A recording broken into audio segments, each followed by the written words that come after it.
Hi guys, welcome back to Soumya Ganesh YouTube channel. ಎಲ್ಲರೂ ಹೇಗಿದ್ದೀರಾ? ನಾನಂತೂ ತುಂಬ ಚೆನ್ನಾಗಿದ್ದೀನಪ್ಪ. ಏನಿದು ರೆಸಿಪಿ ಅಂತ ನೋಡ್ತಾ ಇದ್ದೀರಾ? ಇವತ್ತು ಯಾವ ರೆಸಿಪಿ ಮಾಡ್ತಾಯಿದ್ದೀನಿ ಅಂತಂದರೆ ಕಡಲೆಕಾಯಿ ಬೀಜ ಚಟ್ನಿ, ಅಂದರೆ ಶೇಂಗಾ ಚಟ್ನಿ.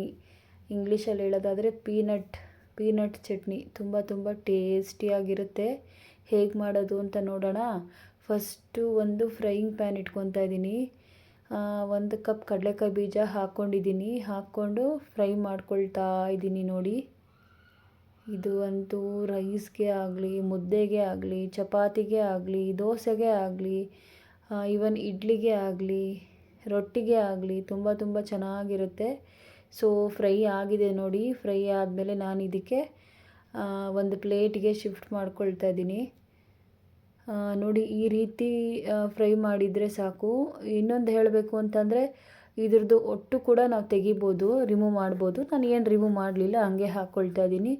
ಸೊ ನಾನು ಇದಕ್ಕೆ ಒಂದು ಅರ್ಧ ಕಪ್ ಆಗುವಷ್ಟು ತೆಂಗಿನಕಾಯಿನ ಹೆಚ್ಚಿಟ್ಕೊಂಡಿದ್ದೀನಿ. ತೆಂಗಿನಕಾಯಿ ತುರಿನೂ ಹಾಕ್ಕೋಬೋದು, ಹಾಗೆ ತೆಂಗಿನಕಾಯಿ ಹೆಚ್ಚಿಟ್ಕೊಂಡಿರುವಂತಹ ಪೀಸಸ್ಸು ಕೂಡ ಹಾಕ್ಕೋಬೋದು. ನೋಡಿ, ನಾನು ತೆಂಗಿನಕಾಯಿ ಹಾಕ್ಕೊಂಡಿದ್ದೀನಿ. ಹಾಗೆ ಕೊತ್ತಂಬರಿ ಸೊಪ್ಪು ಕೂಡ ಆ್ಯಡ್ ಮಾಡ್ಕೊಳ್ತಾ ಇದ್ದೀನಿ. ಕೊತ್ತಂಬರಿ ಸೊಪ್ಪು ಆದಮೇಲೆ ನಾವು ಇದಕ್ಕೆ ಸ್ವಲ್ಪ ಪುದೀನ, ಫ್ರೆಶ್ ಆಗಿರೋಂತಹ ಪುದೀನ ವಾಶ್ ಮಾಡಿಕೊಂಡು ಹಾಕ್ಕೊಳ್ತಾ ಇದ್ದೀನಿ ನೋಡಿ.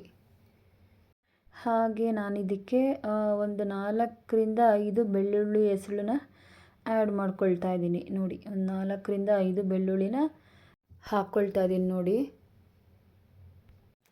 ನಂತರ ನಾವು ಇದಕ್ಕೆ ಒಂದು ಅರ್ಧ ಅಥವಾ ಒಂದು ಕಾಲು ಈರುಳ್ಳಿನ ಕಟ್ ಮಾಡಿ ಹಾಕ್ಕೊಳ್ತಾ ಇದ್ದೀನಿ. ಈರುಳ್ಳಿ ಹಾಕೋದ್ರಿಂದ ಟೇಸ್ಟು ತುಂಬ ಚೆನ್ನಾಗಿರುತ್ತೆ. ಸೊ ಅರ್ಧದಲ್ಲಿ ಇನ್ನು ಕಾಲು ಭಾಗದಷ್ಟು ನಾನು ಈರುಳ್ಳಿನ ಆ್ಯಡ್ ಮಾಡ್ಕೊಂಡಿದ್ದೀನಿ. ತುಂಬ ಚೆನ್ನಾಗಿರುತ್ತೆ, ಟೇಸ್ಟಾಗಿರುತ್ತೆ. ನಾಟಿ ಸ್ಟೈಲ್ ಥರನೇ, ಅಂದರೆ ನಾಟಿ ಸ್ಟೈಲ್ ಅಂತ ಹೇಳ್ಬೋದು, ಆ ರೀತಿ ಚೆನ್ನಾಗಿರುತ್ತೆ. ಸೊ ಹಾಗಾಗಿ ನಾನು ಒಂದು ಕಾಲು ಭಾಗದಷ್ಟು ಈರುಳ್ಳಿನ ಆ್ಯಡ್ ಮಾಡ್ಕೊಂಡಿದ್ದೀನಿ. ಇಲ್ಲಿ ನೋಡಿ, ಗುಂಟೂರು ಚಿಲ್ಲಿ ಅಂತಂದರೆ ರೆಡ್ ಚಿಲ್ಲಿಯನ್ನು ನಾನಿಲ್ಲಿ ಆ್ಯಡ್ ಮಾಡ್ಕೊಳ್ತಾ ಇದ್ದೀನಿ. ನಮ್ಮ ಮನೇಲಿ ಸ್ವಲ್ಪ ಖಾರ ಕಮ್ಮಿ ತಿನ್ನೋದ್ರಿಂದ ಸೊ ನಾನಿಲ್ಲಿ ಒಂದು 4 ರೆಡ್ ಚಿಲ್ಲಿನ ಆ್ಯಡ್ ಮಾಡ್ಕೊಂಡಿದ್ದೀನಿ. ಇದ್ರ ಬದಲಾಗಿ ನೀವು ಹಸಿರು ಮೆಣಸಿನ್ಕಾಯಿ ಕೂಡ ಹಾಕ್ಕೊಳ್ಬೋದು. ಅದನ್ನು ಸ್ವಲ್ಪ ಫ್ರೈ ಮಾಡಿ ಹಾಕ್ಕೊಳ್ಳಿ, ಆವಾಗ ಚೆನ್ನಾಗಿರುತ್ತೆ. ನೆಕ್ಸ್ಟ್ ನಾನು ಇದಕ್ಕೆ ಕರಿಬೇವಿನ ಸೊಪ್ಪು ಕೂಡ ಆ್ಯಡ್ ಮಾಡ್ಕೊಂಡಿದ್ದೀನಿ. ಕೆಲವರು ಕರಿಬೇವಿನ ಸೊಪ್ಪು ಡೈರೆಕ್ಟಾಗಿ ತಿನ್ನಲ್ಲ. ಸೊ ಹಾಗಾಗಿ ಈ ಥರ ಚಟ್ನಿಗೆ ಹಾಕೋದ್ರಿಂದ ಸೊ ಎಲ್ಲರೂ ತಿಂತಾರೆ. ಅದಕ್ಕೋಸ್ಕರ ನಾನು ಇದನ್ನು ಕರಿಬೇವಿನ ಸೊಪ್ಪು ಆ್ಯಡ್ ಮಾಡ್ಕೊಳ್ತಾ ಇದ್ದೀನಿ ನೋಡಿ. ಇದನ್ನೆಲ್ಲ ಹಾಕ್ಕೊಂಡು ಫೈನಲ್ಲಾಗಿ ಮಿಕ್ಸಿ ಜಾರಿಗೆ ಹಾಕ್ಕೊಳ್ತಾ ಇದ್ದೀನಿ. ಮಿಕ್ಸಿ ಜಾರಿಗೆ ಹಾಕ್ಕೊಂಡು ನಾವು ಅದನ್ನು ಗ್ರೈಂಡ್ ಮಾಡ್ಕೊಂಬಿಡೋಣ. ಸಕ್ಕತ್ತಾಗಿರುತ್ತೆ. ಸಡನ್ನಾಗಿ ನಾವು ಎಲ್ಲಾದರೂ ಊರಿಗೆ ಹೋಗಿರ್ತೀವಿ ಅಥವಾ ಏನು ಮಾಡೋಕ್ಕಾಗಲ್ಲ ಅಥವಾ ಬಾಯಿ ಕೆಟ್ಟಿರುತ್ತೆ ಅಂಥ ಟೈಮಲ್ಲಿ ನಾವು ಈ ರೀತಿ ಚಟ್ನಿ ಮಾಡ್ಕೊಳ್ಳೋದ್ರಿಂದ ಬೇಗನೂ ಆಗುತ್ತೆ, ತುಂಬ ರುಚಿಯಾಗೂ ಕೂಡ ಇರುತ್ತೆ.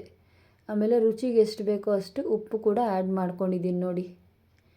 ಆ್ಯಡ್ ಮಾಡಿಕೊಂಡು ಸ್ವಲ್ಪ ಹುಣ್ಸೆಹಣ್ಣು ಹಾಕೋರು ಹಾಕ್ತಾರೆ, ಬಟ್ ನನಗೆ ಹುಣ್ಸೆಹಣ್ಣು ಹಾಕೋದ್ರಿಂದ ಅಷ್ಟು ಇಷ್ಟ ಆಗಲ್ಲ ಅಂತ ನಾನು ಹುಣ್ಸೆಹಣ್ಣನ್ನ ಸ್ಕಿಪ್ ಮಾಡಿದ್ದೀನಿ. ಬೇಕಾದವರು ಹುಣ್ಸೆಹಣ್ಣು ಹಾಕ್ಕೋಬೋದು.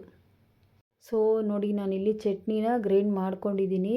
ಈ ಹದದಲ್ಲಿ ಗ್ರೈಂಡ್ ಮಾಡಿಕೊಂಡ್ರೆ ಸಾಕು. ಕೆಲವರು ಸ್ವಲ್ಪ ಇನ್ನೂ ತರ್ತರಿನ ಮಾಡ್ಕೊತಾರೆ. ಸೊ ನನಗೆ ಈ ಹದದಲ್ಲಿದ್ದರೆ ಸಾಕು. ಸೊ ಅದಕ್ಕೆ ನಾನು ಈ ಥರ ಗ್ರೈಂಡ್ ಮಾಡ್ಕೊಂಡಿದ್ದೀನಿ. ಈ ಕಡೆ ಒಂದು ಒಗ್ಗರಣೆ ಕೊಟ್ಕೊಂಬಿಡೋಣ. ಕೆಲವುದಕ್ಕೆಲ್ಲ ಒಗ್ಗರಣೆ ತುಂಬ ಇಂಪಾರ್ಟೆಂಟು. ಒಗ್ಗರಣೆನೇ ಹೈಲೈಟ್ ಆಗಿಬಿಡುತ್ತೆ. ಒಗ್ಗರಣೆ ಹಾಕೋದ್ರಿಂದನೇ ತುಂಬ ಟೇಸ್ಟ್ ಕೂಡ ಚೇಂಜ್ ಆಗುತ್ತೆ. ಸೊ ಹಾಗಾಗಿ ಒಗ್ಗರಣೆ ಹಾಕ್ಕೊಂಬಿಡೋಣ. ಎಣ್ಣೆ ಕಾದಿದೆ. ಸೊ ನಾವೇನು ಮಾಡ್ತಾಯಿದ್ದೀನಿ, ಇಲ್ಲಿ ಒಂದು ಅರ್ಧ ಟೀ ಸ್ಪೂನ್ ಆಗುವಷ್ಟು ಸಾಸಿವೆ ಹಾಕ್ಕೊತಾ ಇದ್ದೀನಿ. ಸಾಸಿವೆ ಚಿಟಪಟ ಅಂತಂದ ಮೇಲೆ ಕರಿಬೇವಿನ ಸೊಪ್ಪು ಕೂಡ ಆ್ಯಡ್ ಮಾಡ್ಕೊತಾ ಇದ್ದೀನಿ. ಸ್ವಲ್ಪ ಜಾಸ್ತಿನೇ ಹಾಕ್ಕೊಳ್ಳಿ. ಯಾಕೆ ಅಂತಂದರೆ ಆ ಕರಿಬೇವಿನ ಸೊಪ್ಪು ಆ ಎಣ್ಣೆಯಲ್ಲಿ ಕ್ರಿಸ್ಪಿ ಆದವಾಗ ನಮಗೆ ಈ ಅನ್ನ ತಿನ್ನೋವಾಗ ಆಗಲಿ, ಏನಕ್ಕನಾಗಲಿ ನೆಂಚ್ಕೊಂಡು ತಿನ್ನೋಕ್ಕೆ ತುಂಬ ಚೆನ್ನಾಗಿರುತ್ತೆ. ಸೊ ಹಾಗಾಗಿ ಸ್ವಲ್ಪ ಜಾಸ್ತಿನೇ ಹಾಕ್ಕೊಳ್ಳಿ. ನೋಡಿ, ಒಗ್ಗರಣೆ ಹಾಕ್ಕೊಂಡು ನಾನು ಚಟ್ನಿಗೆ ಕೂಡ ಒಗ್ಗರಣೆನ ಶಿಫ್ಟ್ ಮಾಡ್ಕೊಂಡಿದ್ದೀನಿ. ಎಷ್ಟು ಚೆನ್ನಾಗಿ ಕಾಣ್ತಿದೆ ಅಲ್ವಾ ಕಲರ್ಫುಲ್ಲಾಗಿ. ಸೊ ನಮ್ಮ ಪೀನಟ್ ಚಟ್ನಿ ಅಂತಂದರೆ ಕಡಲೆಕಾಯಿ ಬೀಜ chutney ready to eat. So ನಾನು ಈ ಕಡೆ ನಾನು ರೈಸ್ ಮಾಡ್ಕೊಂಡಿದ್ದೀನಿ ಆಲ್ರೆಡಿ. ಸೊ ರೈಸಿಗೆ ನಾನು ಸರ್ವ್ ಮಾಡ್ಕೊತಾ ಇದ್ದೀನಿ ನೋಡಿ. ಫಸ್ಟು ನಾನು ರೈಸ್ ಹಾಕ್ಕೊತಾ ಇದ್ದೀನಿ. ರೈಸಿಗಂತೂ ತುಂಬ ಟೇಸ್ಟಿಯಾಗಿರುತ್ತೆ. ನಿಜಕ್ಕೂ ನಾನು ಹೇಳ್ತಾ ಇದ್ದೀನಿ, ನಾನು ಸುಳ್ಳು ಹೇಳ್ತಾ ಇಲ್ಲ. ತುಂಬ ಟೇಸ್ಟಿಯಾಗಿರುತ್ತೆ. ಖಂಡಿತ ನೀವು ಕೂಡ ಟ್ರೈ ಮಾಡಿ. ಅನ್ನದ ಜೊತೆಗಂತೂ ಇನ್ನೂ ಟೇಸ್ಟಾಗಿರುತ್ತೆ. ಸೊ ಹಾಗಾಗಿ ಅನ್ನದ ಜೊತೆಗೆ ನಾನು ಸರ್ವ್ ಮಾಡ್ಕೊತಾ ಇದ್ದೀನಿ. ನೋಡಿ, ಬಿಸಿ ರೈಸು ರೆಡಿಯಾಗಿದೆ. ಸೊ ಪ್ಲೇಟಿಗೆ ಬಡಿಸ್ಕೊತಾ ಇದ್ದೀನಿ. ಜೊತೆಗೆ ಕಡಲೆಕಾಯಿ ಬೀಜ ಚಟ್ನಿ, ಅಬ್ಬಾ ತಿಂತಾ ಇದ್ದರೆ ಸ್ವರ್ಗ ಗುರು, ಸ್ವರ್ಗ. ಅಷ್ಟು ರುಚಿಯಾಗಿರುತ್ತೆ, ತುಂಬ ಟೇಸ್ಟಿಯಾಗಿರುತ್ತೆ. ಖಂಡಿತ ನೀವು ಟ್ರೈ ಮಾಡಿ, ನಾನು ಸುಳ್ಳು ಹೇಳ್ತಾ ಇಲ್ಲ. ಟ್ರೈ ಮಾಡಿ ಚೆನ್ನಾಗಿದೆ ಅಂತ ನೀವೇ ಕಮೆಂಟ್ ಬಾಕ್ಸ್ ಹುಡುಕಿ ಕಮೆಂಟ್ ಮಾಡ್ತೀರಾ, ಅಷ್ಟು ಚೆನ್ನಾಗಿರುತ್ತೆ. ಈ ರೀತಿ ಟ್ರೈ ಮಾಡಿ, ನಾನು ಹೆಂಗೆ ಹೇಳಿದ್ದೀನೋ ಅದೇ ರೀತಿ ಟ್ರೈ ಮಾಡಿ. ಎಲ್ಲರೂ ಪದೇ ಮಾಡ್ಕೊಂಡು ತಿಂತೀರಾ, ಬೇಗನೂ ಆಗುತ್ತೆ, ಚೆನ್ನಾಗೂ ಇರುತ್ತೆ ಟೇಸ್ಟಿಯಾಗಿ. ಸೊ ಈ ವಿಡಿಯೋ ನಿಮಗೆ ಇಷ್ಟ ಆಗಿದೆ ಅಂತ ನಾನು ಭಾವಿಸ್ತಾ ಇದ್ದೀನಿ. ವಿತ್ ಈರುಳ್ಳಿ ಜೊತೆ ತಿನ್ನಿ, ಚೆನ್ನಾಗಿರುತ್ತೆ. ಓಕೆ ಗಾಯ್ಸ್, ಇಷ್ಟೊತ್ತರೆಗೂ ಪೇಷನ್ಸಿಂದ ನನ್ನ ವೀಡಿಯೋನ ನೋಡಿದ್ದೀರಾ. ಥ್ಯಾಂಕ್ ಯು ಸೋ ಮಚ್ ಎಲ್ರಿಗೂ. ಮತ್ತೊಂದು ಹೊಸ ರೆಸಿಪಿ ಜೊತೆ ನಾನು ನಿಮ್ಮನ್ನು ಭೇಟಿ ಮಾಡ್ತೀನಿ. Thank you all, bye.